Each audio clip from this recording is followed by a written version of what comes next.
Okay, peace and greetings. Peace and greetings, peace and greetings, peace and greetings. It is Goddess Queen Jazz, and I'm currently getting my life together. So I want to welcome you to today's conversation.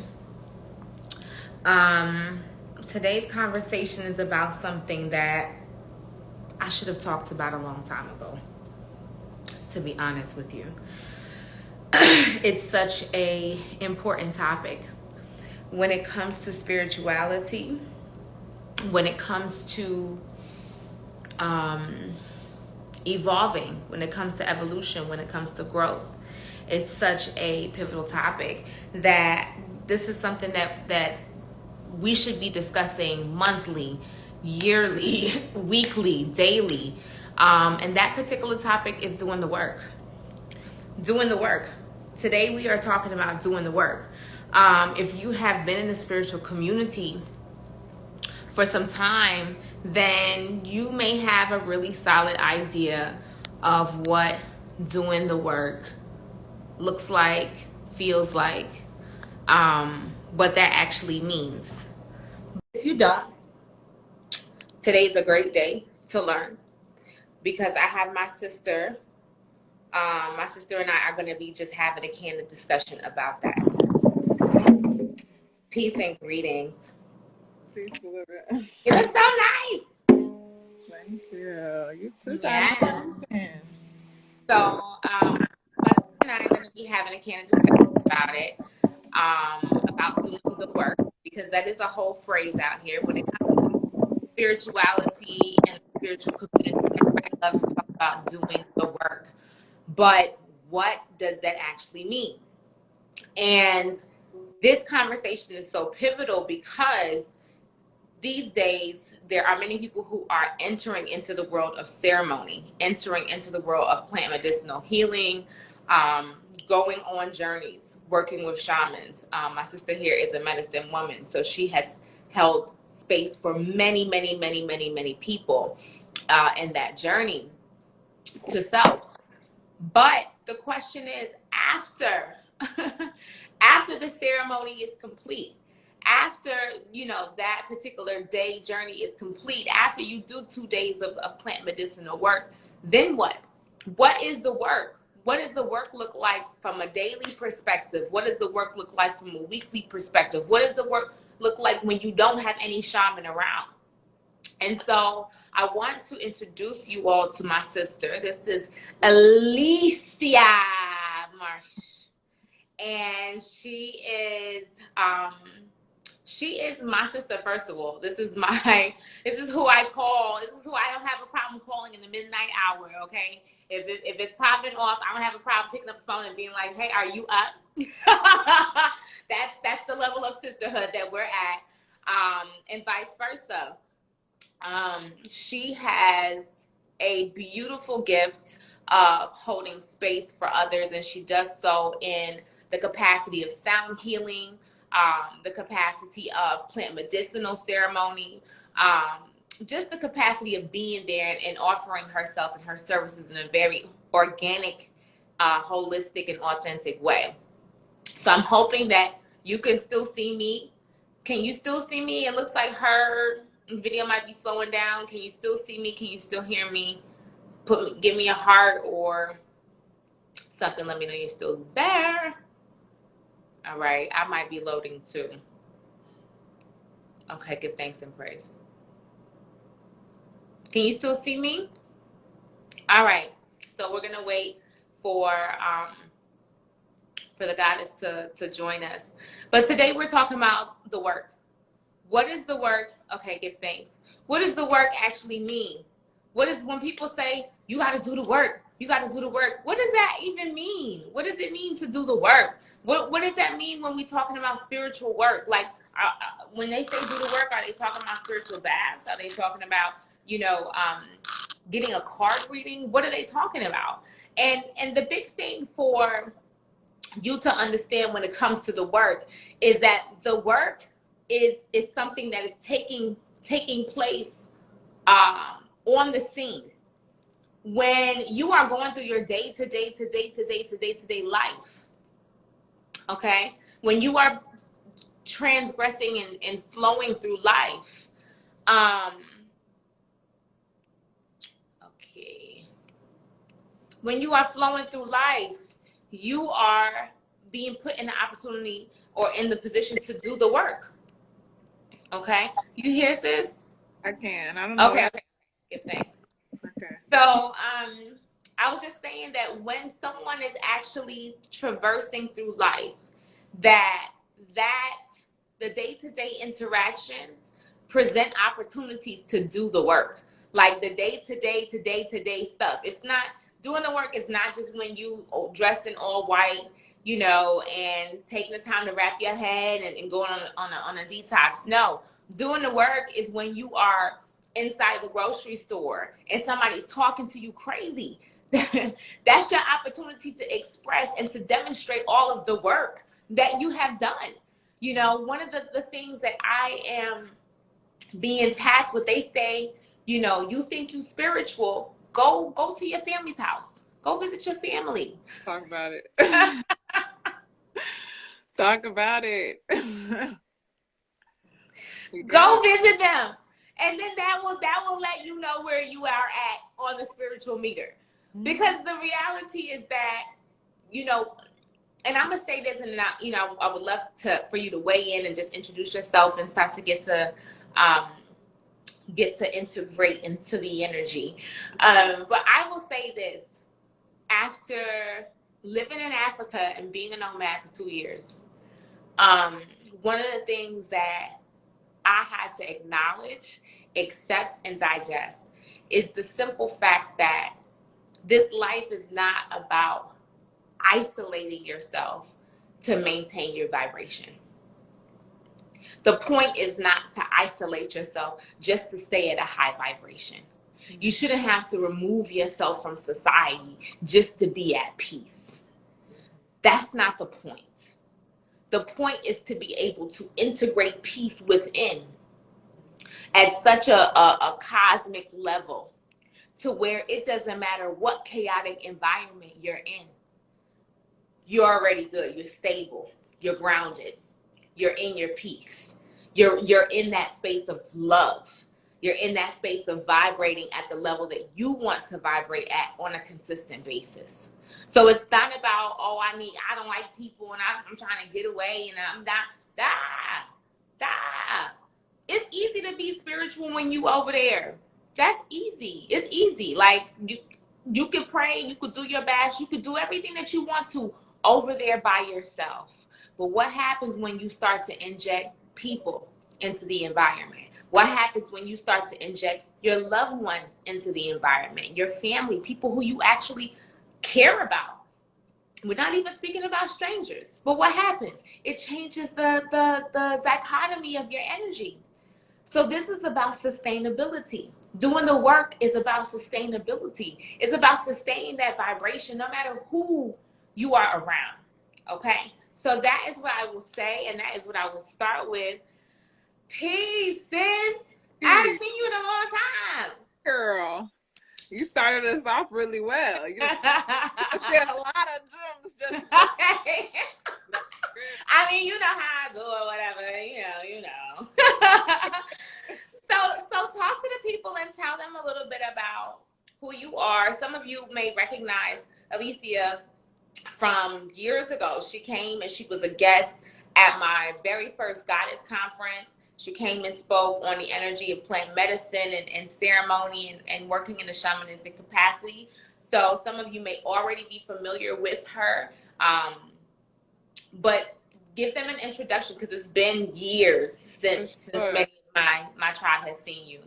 For sure, yeah. I see many familiar faces on this coming in the live, but for sure, I'm Elissia Marche, and I am a medicine woman. I work with different types of natural medicines, including music and sound, movement, as well as the plant medicines and herbs as well. And I also work with energy, restoration of energy, energy management, really dealing with mental, emotional, and physical wellness, holistic wellness. Oh gosh. So, oh wow, you got real fancy.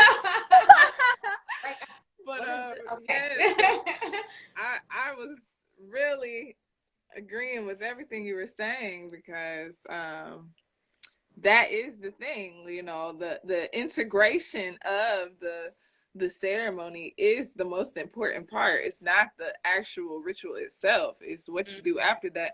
And nothing, no medicine or belief system or practice, spiritual practice, nothing does the work for you. You have to do it yourself. It don't matter, like you said, how many ceremonies you said, how many detoxes you do, how many you know, whatever, how many yoga Spiritual practices, baths, how you know, many tarot readings. it's so many different things. And some people do, you know, feel like, you know, as long as I meditate, then then, you know, I'm doing my work. But it's like you said, it's like, but how do you speak to people?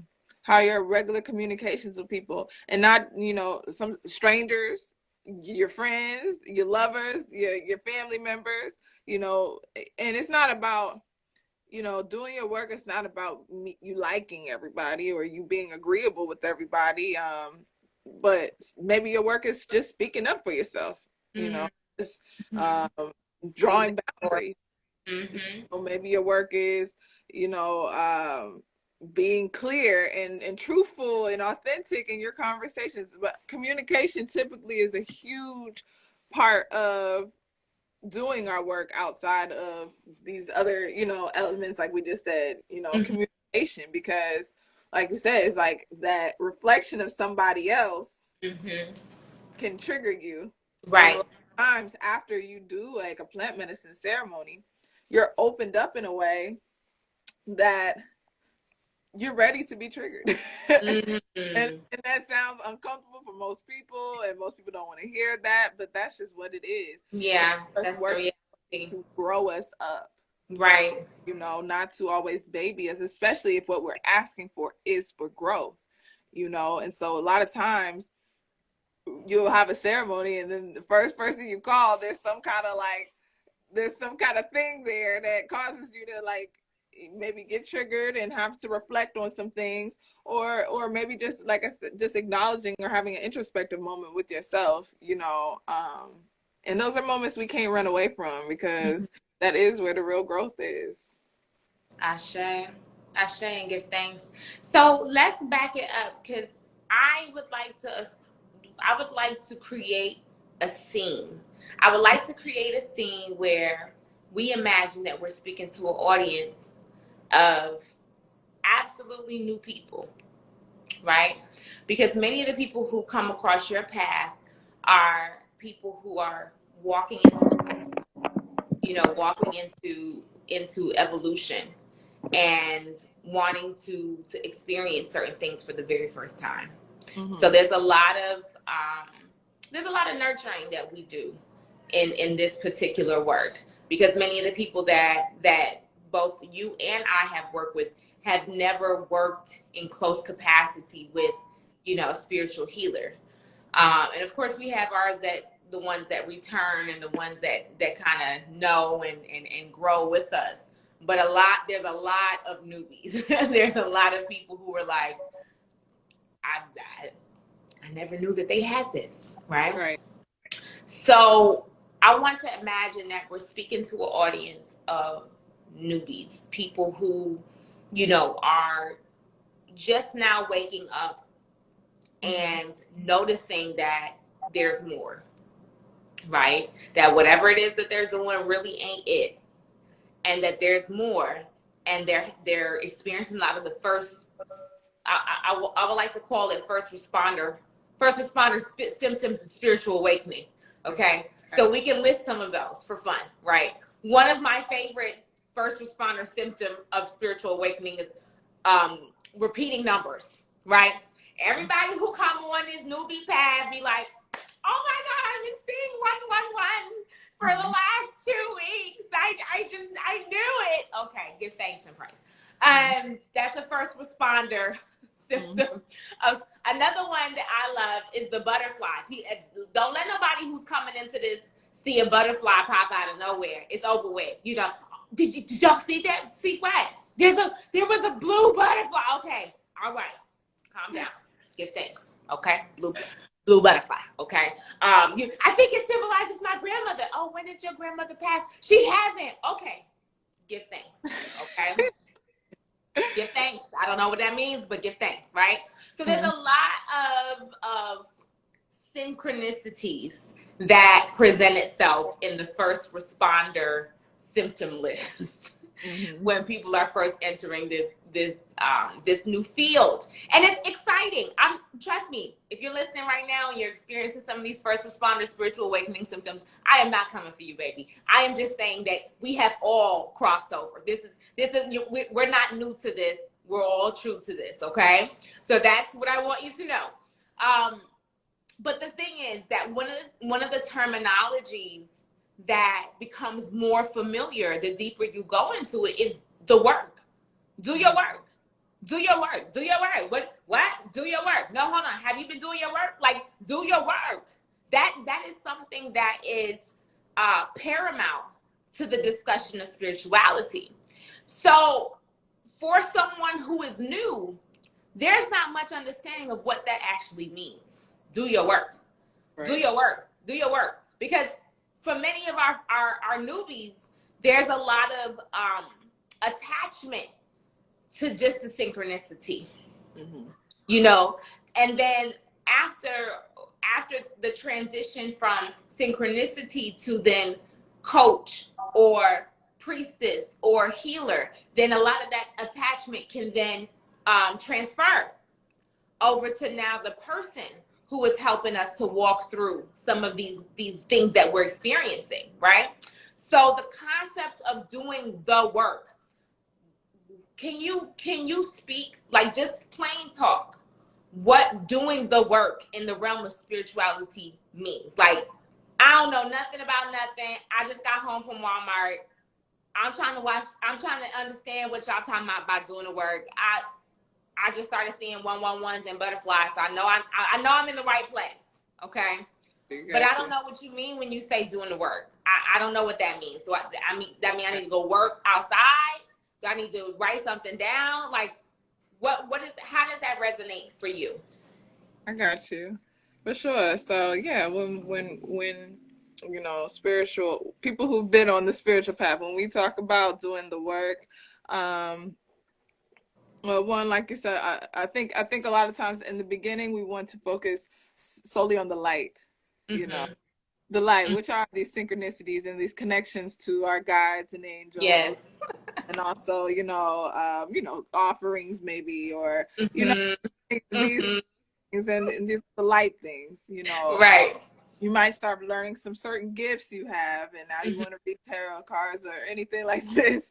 These are part of cultivating our light. If you have the gift to, you know, work with sound, or you have the gift to, you know, we all have our different gifts, and honing in on your gift is the light aspect of the spiritual journey. But then there's the dark aspect, which is the most powerful and the most challenging aspect of our journey. And that is, you know, really facing what we call shadow work, you know, facing your shadows, or facing the parts of yourself that you maybe avoid, or, you know, the things that do trigger you, you know, that you try, that make you feel uncomfortable, you know. Moments of discomfort are typically where growth is waiting. You know, so normally if you come into these places of, ooh, I don't like being around women like that. You know what I'm saying? Okay, like, well, why is that? Why does being around other women make you uncomfortable? Start doing that. Now that's the shadow work. When you start thinking in your process, which may be through writing down, it might be through meditation, it might be through having conversations with other people. However, you know, everybody's process looks different, but it's about, like, making sure that you're not just continuing to live in this toxic way. You address these things about yourself and work on them, you know. Time limit on how long it should take you. Like, it's always going to be things that we have to work on, within ourselves, but just acknowledging parts of yourself that you realize are not very healthy, you know, to your mental or physical or emotional body, you know, and addressing them for real, like, so I know that me not liking women, well, I have issues with my sisters. Issues with my sisters. My mom compared us, you know, and so, okay, so why did she do that? You know what I'm saying? Maybe I need a conversation with my mom. I'm talking to my mom. There you go. That's the work right there. Go talk to your mama. Right. You know? It's like addressing these things and analyzing yourself, and then still doing that in a way that's like, you have to know that you are your best friend and you're the only person you're going to leave this earth with. So you can't, you want to hold yourself accountable so that you do grow, but at the same time you want to be gentle and loving on yourself through the whole process, because nobody else owes that to you. You know, do it for yourself, you know, especially if that's what you want to receive from others. You have to for yourself, you know. But if you want truth, authentic connections, genuine experiences, that you got to do that for yourself. And it starts with your internal conversations and then the conversations that you have with other people. And then I guess the last part of it, you know, like I said, you have the light, you have the dark, is the word integration. We use that so much. Integration. Really what we mean typically when we're speaking about it in a ceremonial sense is, you know, during a plant medicine ceremony, you receive a lot of messages. Maybe it's coming from the plant itself or the energy of the earth. Maybe it's coming from your spirit guides. Maybe it's coming from your ancestors. Maybe it's coming from the Orisha. You know, you're tapped into spirit, though. You're tapped into a higher consciousness. So, or maybe it's just coming from your higher self. You know, but whatever that you receive during the process, during the journey, doesn't mean much if you never integrate those lessons into your life and apply them, you know. And so that is the work, the integration, applying how do I use my gifts, my light energy, you know, to help me navigate through all the subconscious work I'm doing, all this darkness that I'm trying to navigate. How do I use my light to help me through this darkness, you know? And that is the integration, that is the work, you know. So there's it's a lot. You can't just be about the spiritual life and just talk or just put on a costume. You know, you can put on indies and jewels and copper and all these things. You can do all that, but like you said, you know, when you're having a body, have they been doing their work, you know, or how you see how they speak to children, or how they speak to elders, or, you know, different things like this. Like, you know, we all on our own place along the journey. It ain't no race, right?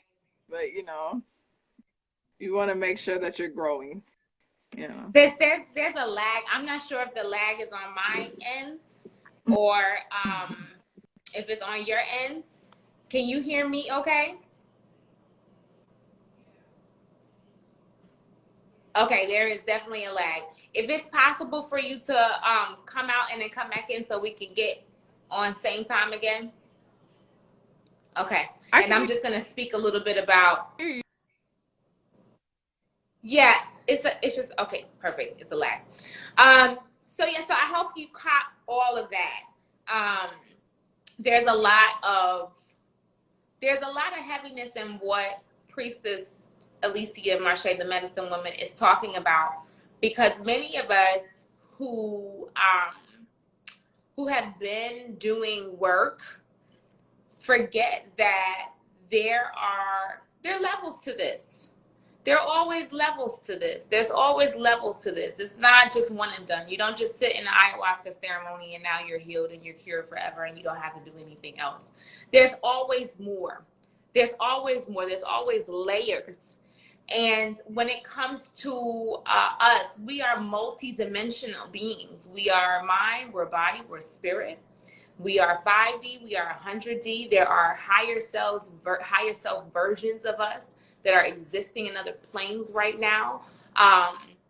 There are parts of us that are existing even right now in this dimension. So we have self, then we have inner child, right? And then we have our shadows. So there are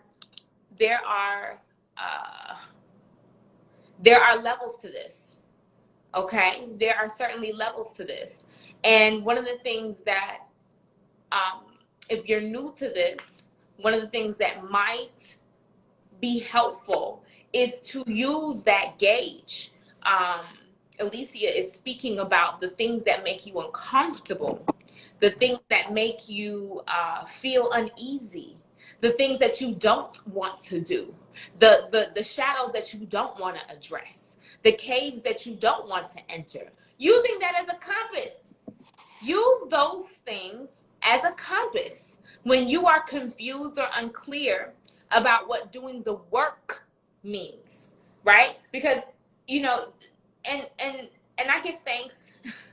I give thanks that my sister has been in this space and observing.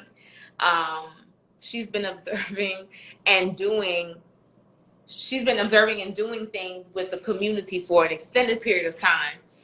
And when I say extended period, I use those words intentionally, because many times when entering the healing arts, what you observe is that people enter without much training or understanding of what it takes to sustain, right? To be in it, to actually strap the seatbelt in and to make a journey. And so very often what you see is when people enter the healing arts, after they take a drive around the neighborhood, they jump out the car. They start jumping out. You see them rolling out the car like, nah, I'm not finna do this with y'all. I'm abandoning, abort, right? So when I say sometime, I say that with direct intention, because it has been some time, especially for this industry. It's like talking about celebrity relationships. It's like, dang, y'all wasn't even supposed to make it past year 3, okay? Because that's not how that works in Celebrityville. So that's not how that works in the healing arts and the spiritual world. So we give thanks for longevity, okay? Me, myself, I have been working as a coach for 12 years. And for me, it's very different, because the way that I hold space has often been from more of an academic point, more with bullet points, modules, worksheets, PDFs, videos, instructionals, and etc. So holding space in the way that she's able to speak frankly about the image. There is an image of spirituality. Can we speak on the image of spirituality? There is an image, there's a look now, right? It wasn't trending 10 years ago. It wasn't trending 20 years ago. It wasn't trending 30 years ago when I was born, because I'm almost 30 years old. It wasn't trending at that time, right? But nowadays, spirituality is trending. It's trending. We're in that whole age of Aquarius thing. It's trending. There's a look that goes along with it. There's some nose cuffs sometimes. There's some jewelry at the top sometimes. There's the copper. There's the feathery, earrings. There's a lot of stuff that's going along with this look. And it's not always authentic. It's not always aligned with what actually is. It's a presentation, but what is at the foundation of that presentation, right? And for us, it's not a matter of judging, but it's a matter of gauging.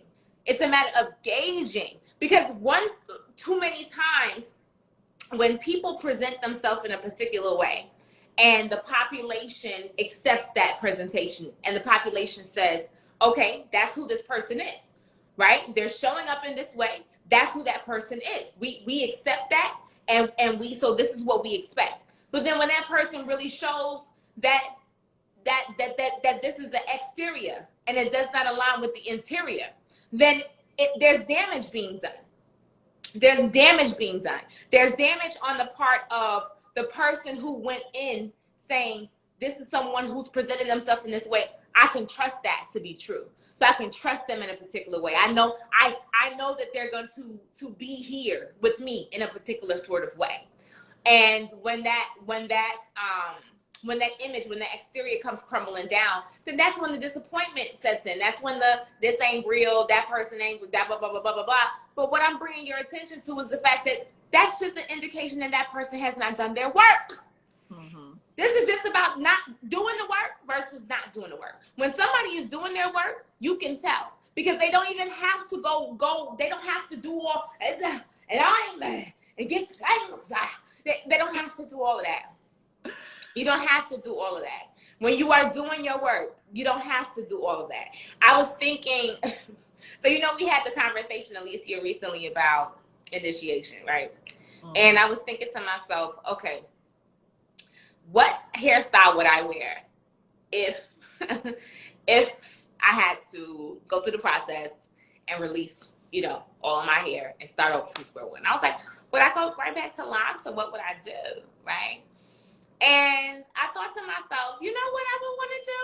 I would want to do the old school Jada style. You remember when Jada's hair used to be laid? And remember when they had that laid hair down? It would be laid down here, and it'd be laid down there, and it might have a little part right there at the side, just be laid, right? Mm-hmm. I was like, I might want to do a style like that, just have my hair laid down. And I was like, okay, I have to put chemicals in it, because I want a little blonde. Put a little chemical in it so that way it lays down, so I can brush it, stuff like that. And I was like, is that sacred? Is that sacred for me to be doing that? Like I went through this whole entire thought bubble of, if I wore my hair like this, would I not be who I am? And I had to check myself on that. And I was like, I am who I am. It does not matter the way that my hair is presented. I am a melanated woman.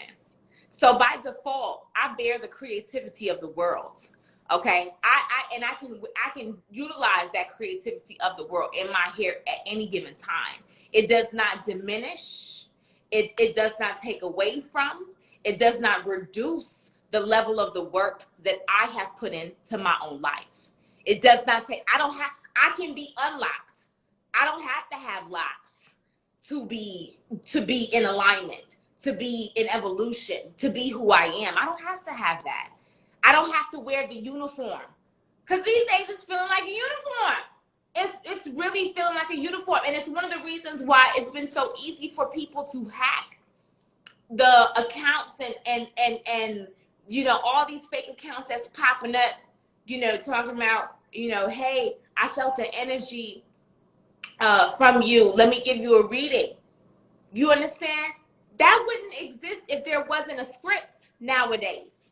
Mm-hmm. That wouldn't exist if there wasn't a script. But nowadays, it's really easy to fake it. It's really easy to fake it. It's really easy to put on. It's really easy to act like you know without actually knowing. Okay? So that is the separation between those who are topical and those who are actually doing the work. Those who are actually doing the work don't have to do all of the extra stuff. They don't have to do all of the extra stuff because they're in there every day doing what they're supposed to do. The year that I left America, that was a very, very tough year for me. That was a radical year of releasing, surrendering. I'm not going to do this with y'all no more. I'm done. I say to anybody who is willing to listen that I left the narcissist in 2020, and the narcissist was the entire country, because the country was gaslighting me. And when things would happen racially, the country was telling me, no, you're making it up in your head. It's not really racism. The country was gaslighting me. The whole entire country was gaslighting me. You were telling me, it was telling me, we don't want to talk about your history no more in our schools. But no, it's not a big deal. But we just don't want to talk about critical race. We don't want to hear that no more. You're gaslighting me. That's gaslighting. Okay? I was tired of being gaslit by America. Okay? So I was willing to leave everything in America. And that in and of itself prompted a lot of work. it takes a lot of work. Like, you know, I try not to make a big deal out of myself, even though I'm really a big deal and I cannot help it. But that year, I left my husband at the time, my girlfriend at the time, my children. Okay, left my children. These are the loves of my life. Left my children in this country. I left my Lexus. That was my Mother's Day gift. I left my Lexus. I left my cat. I left my house.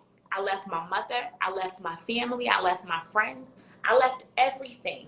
And I left with a suitcase and a half and went out into the unknown.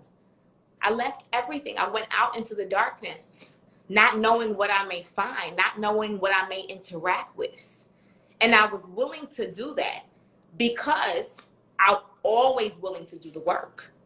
There is never going to be a time in my life where the work presents itself or where the challenge presents itself, and I'm not going to be ready mentally, body, soul, spirit, ethereally for that level of work. Never, ever, ever. But I was willing to do the work before I left to prepare myself for whatever I was going to encounter, and I was willing to do whatever it was that was necessary at that time to transition and to evolve. And it just happened to look like I'm going out and I don't know where and I don't know what this is going to entail, but I'm willing to do it. I am willing to do it. So that is something that I have to acknowledge. When we talk about doing the work, it can be very scary. It can be very scary. In the compassion course, the course that I offer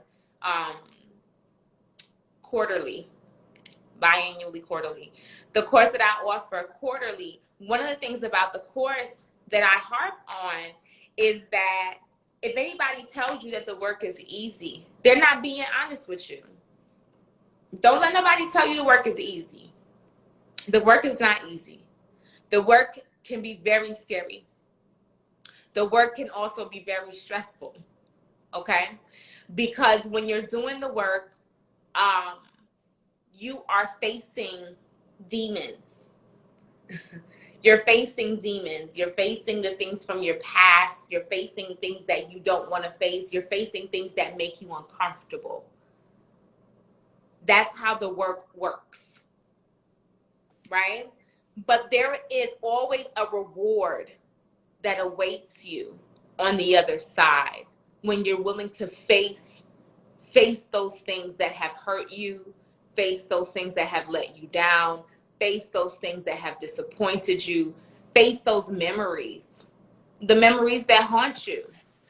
There's always a reward waiting on the other side. And that's something for you to remember. You know, many of the times people hold on to their trauma. People hold on to their mess, their nonsense, because they're like, I don't know what life would be like without this nonsense. If I let this go, then what?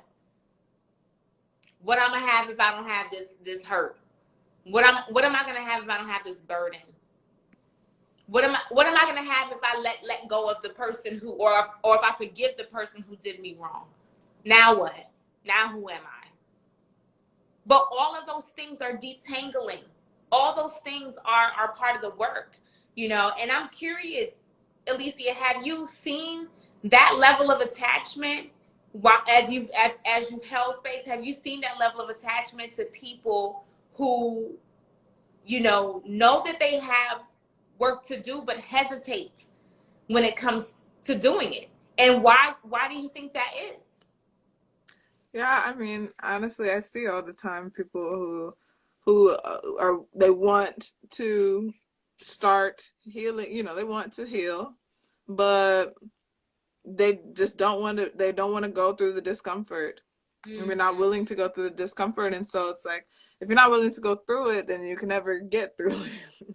You know, and so it's like, then you just kind of stay in this place, and a lot of people try to figure out, how can I stay in a place of comfort and still achieve this thing? And it's like, it's not really, it doesn't really work like that. Like, I mean, you can accomplish other things that are related, but you will still have to deal with that in one shape or form, some way or another. And, you know, I think a big thing, you know, to just add to what you were speaking on is, you know, something that's very important to me in doing this, because once you're on this path, there's always work to do. There's always, it never ends. Always. This never ends. And so instead of coming to a place where you're like complaining, like, you know, you're tired and, you know, you just want this, you want to, you're done with lessons, you don't want to learn no more.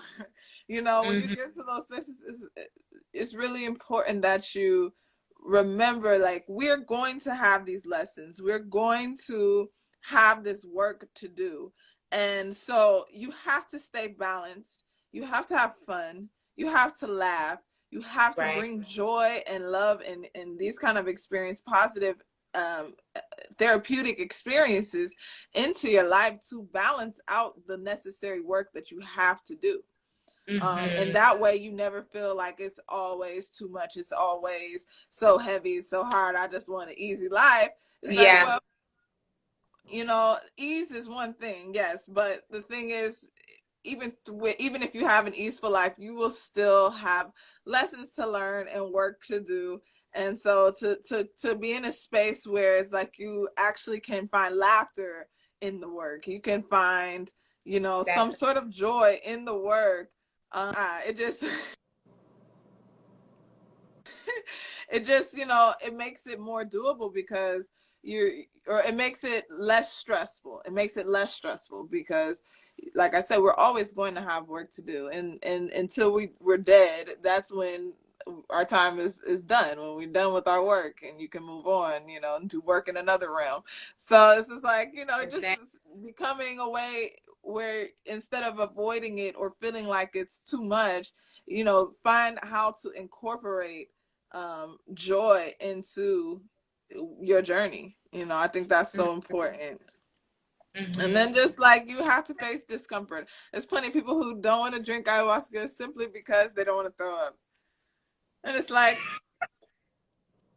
you know, because you don't want to be uncomfortable. You don't want to receive the wisdom and clarity that you desire.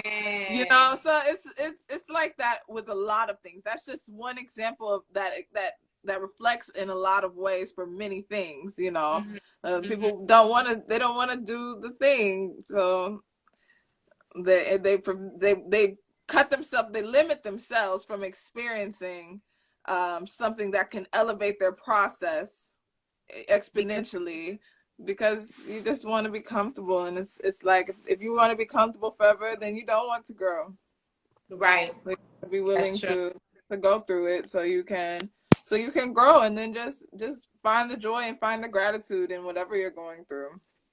Right. Yeah, I love it. And one thing that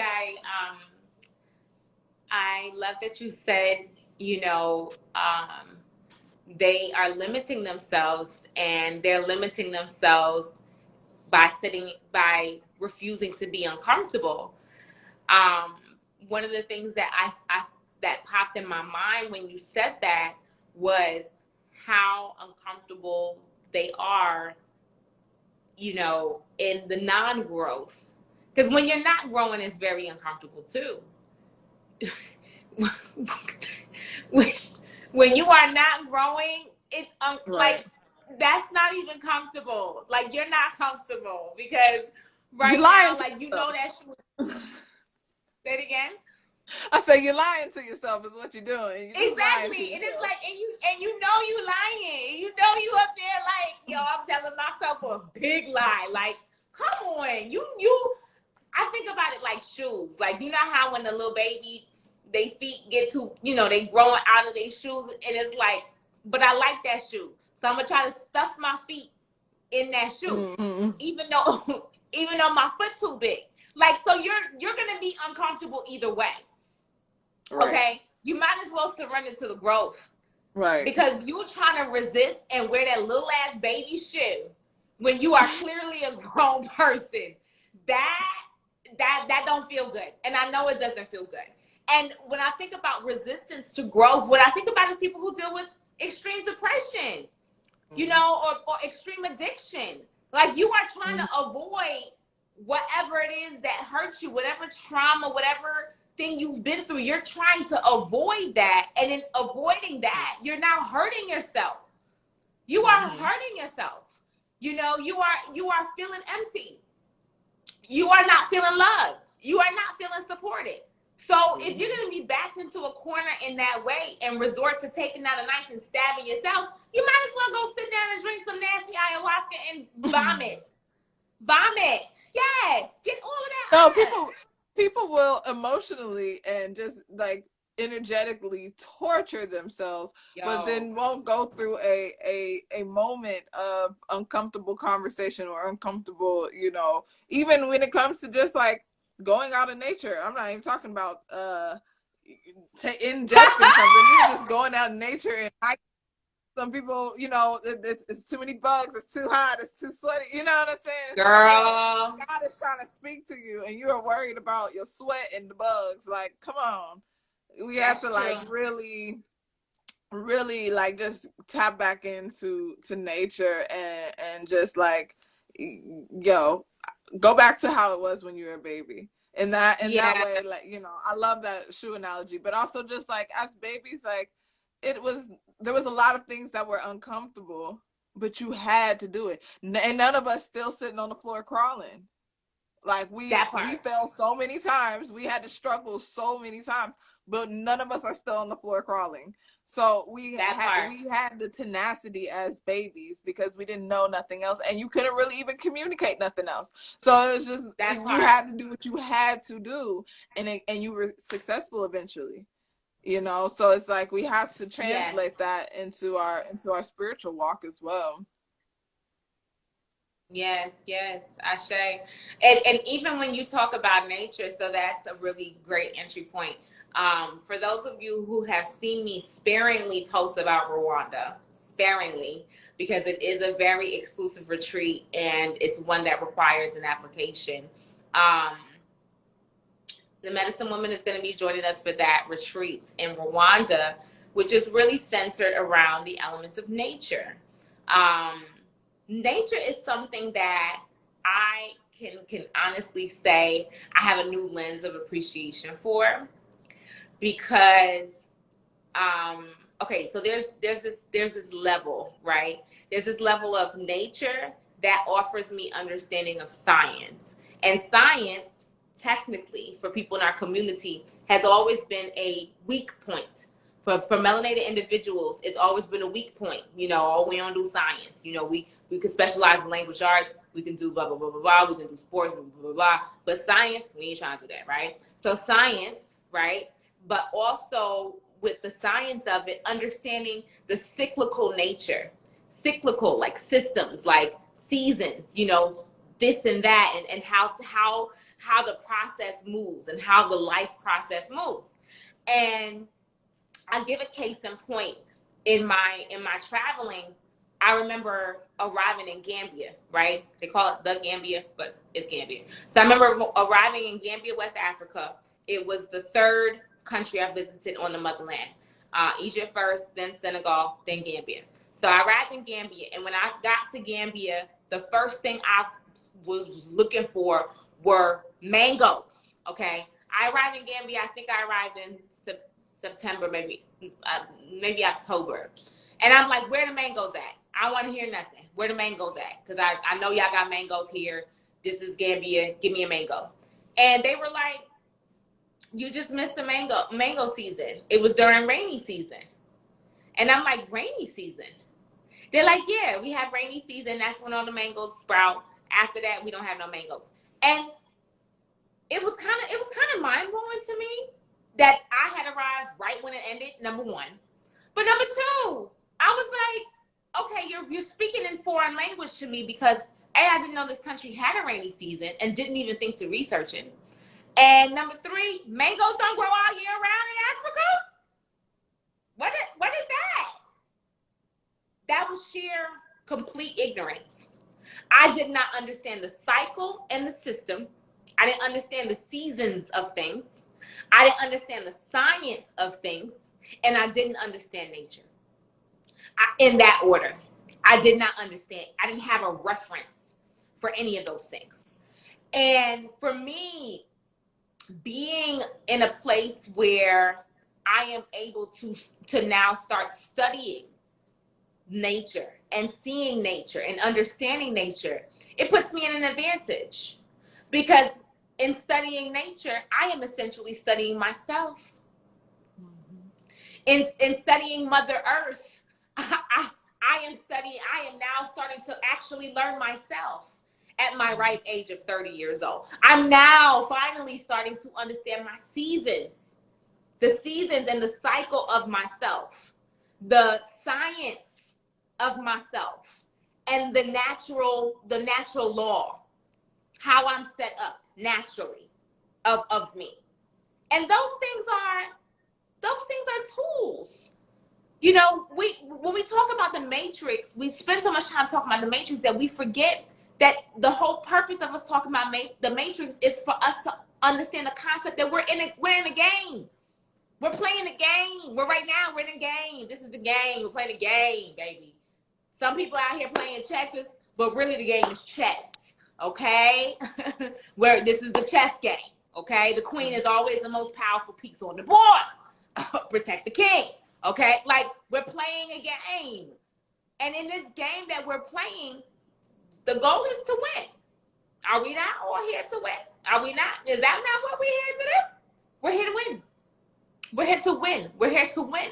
We do that by allegiances, by allies, by connections, by relationships, by community, by tribe, by building together. We do that in the coming together and building upon building upon building. But this is a game. This is a game. So in having said all of that, how does knowing and understanding nature help you in understanding and winning the game? Mm-hmm. Yeah.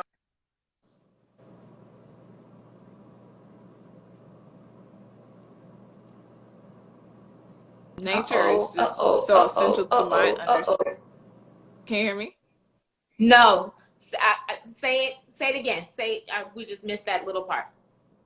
Okay, I was just saying, I think we were talking about this the other day, but you know, nature is really my understanding of creator, of the universe, of, you know, God, of source. That is nature, and that is how, you know, I communicate with sources, through paying attention to nature. You know, everything within us exists in nature. So it, like you said earlier, it's like studying nature is studying yourself, and vice versa. So for me, it's so important to commune with nature so that you don't stray too far from your natural settings, you know, because, you know, the technologies will start to take over and we will become cyborgs out here. But if you want to be your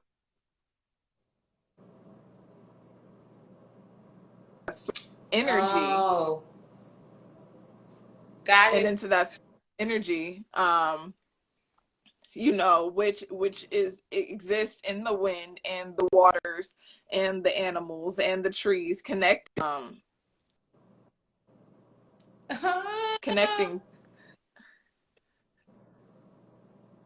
Can you hear me? Cutting.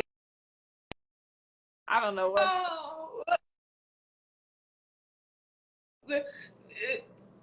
Can you say that last part again?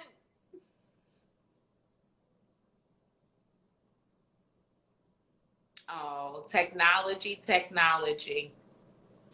Look at here. So we're gonna get okay. Okay. I don't know what's going on. Yeah, I'll try to wrap it up. I was just saying that. Is it showing that it's loading on your screen? It was, but now it's not. Okay. Good, thanks. So yes, you know, just in so many of our indigenous cultures, you know, nature is just, I mean, from Egypt to the indigenous here in North America, all over, you know, you find how the elements of nature and the Orisha practice, you know, all of them are held with such high respect and honor, and every single aspect has something so deep it can teach you. Like, I learned so much going to the river. I learned even more going to the ocean. The waterfall carries a very specific energy. Rain carries an energy. Thunder, all like every aspect of nature, all the bugs, every animal that that I encounter has some sort of medicine that they share, an energy that they share. And it's so important for us to be connected to this because it makes us more in tune with ourselves. Ashe, ashe, Yeah. ashe, ashe, ashe, ashe. Um, I love the reference to actual elements of nature, and thank you for pointing out the differences, because yes, the ocean is different from the river, it's different from the waterfall, it's different from the rain. But one of the things that I love about um, my list of spiritual awakening symptoms, newbie spiritual awakening symptoms, is the symbolism of animals, you know, and embracing that. And you know, knowing that when you see a particular sort of animal, you know, they love to be on that. When they see a particular sort of animal, they're like, "Oh, let me look up this animal. Let me look at the meaning of this animal." And it says a lot, because in nature, every single animal in the system, in the species, in the kingdom represents something different. Every single one. So it's so important to just be aware of how all these things offer you tools, but the biggest tool in doing the work is continuing to apply yourself, continuing to show courage, and to be brave. You know, application, and that consistency of application and the bravery and courage is well, those would be the three things that I would say really help you to sustain yourself when it comes to doing the work. Do you have any, what would be your nuggets that would be helpful to someone who's out in our audience of newbies to do the work? What would you say they would need? I would just say persistence. It's about really persistence, like just continuing, even if it's like just a teeny bit of effort every day, just a little tiny ounce of effort every day. Like, you don't have to, you know, reach enlightenment anytime soon. Like, you just need to like do better every day. And that doesn't mean like tomorrow's gonna feel better necessarily, but it's just like, I'm going to respond better. I'm going to look at things from a better place that doesn't, you know, bring me down. It uplifts me, you know, like that is doing your work. So it's really about like I was saying earlier, making sure that your conversations with yourself, like that's where you start and that's where you end.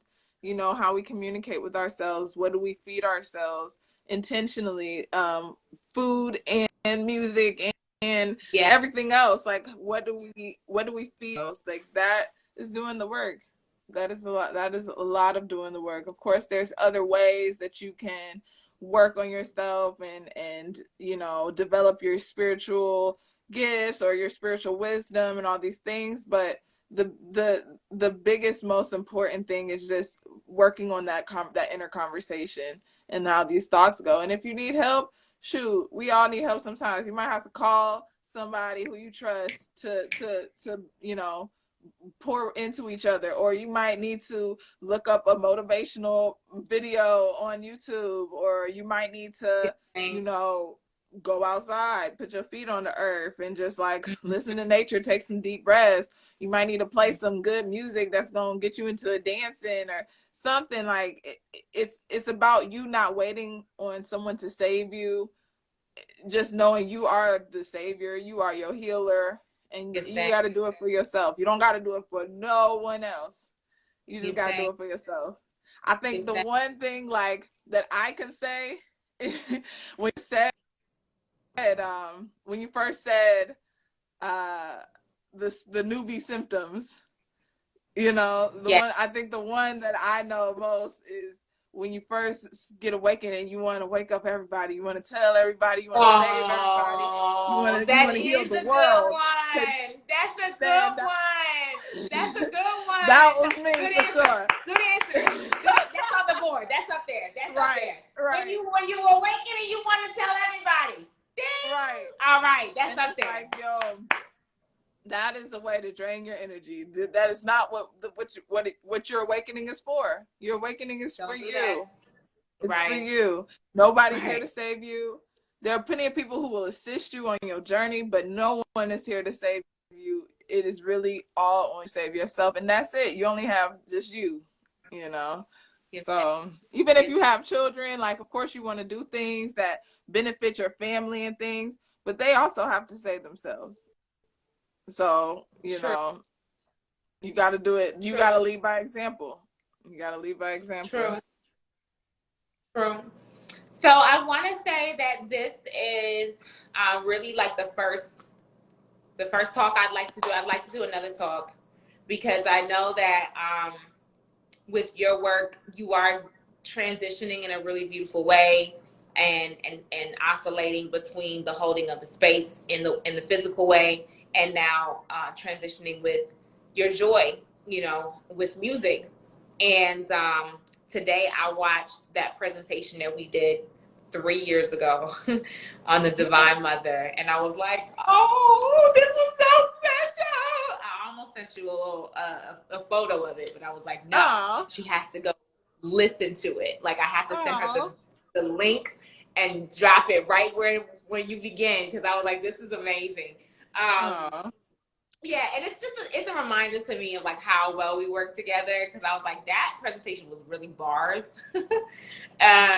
But only because of my people, and only because I had, you know, you and my daughter was there, and Gigi was there. Like, it's the people, you know, in the tribe. For sure. Which is something I talk a lot about in my book, Goddess Awakening. So I would really love to do a second part so we can really dive into some more elements behind the veil.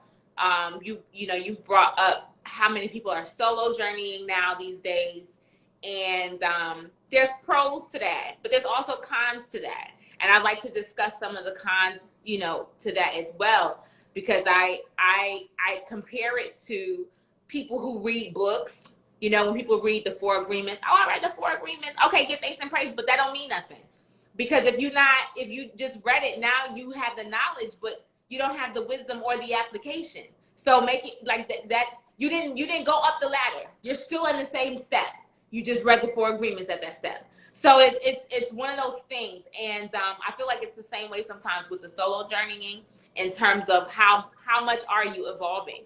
You know, like, is this recreational, or are you, you know, and what are you doing with these insights and these downloads? Like, let's get into it. You know, nature, science, systems, and seasons.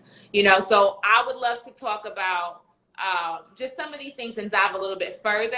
But for today, we're going to close this out. We're going to close this out.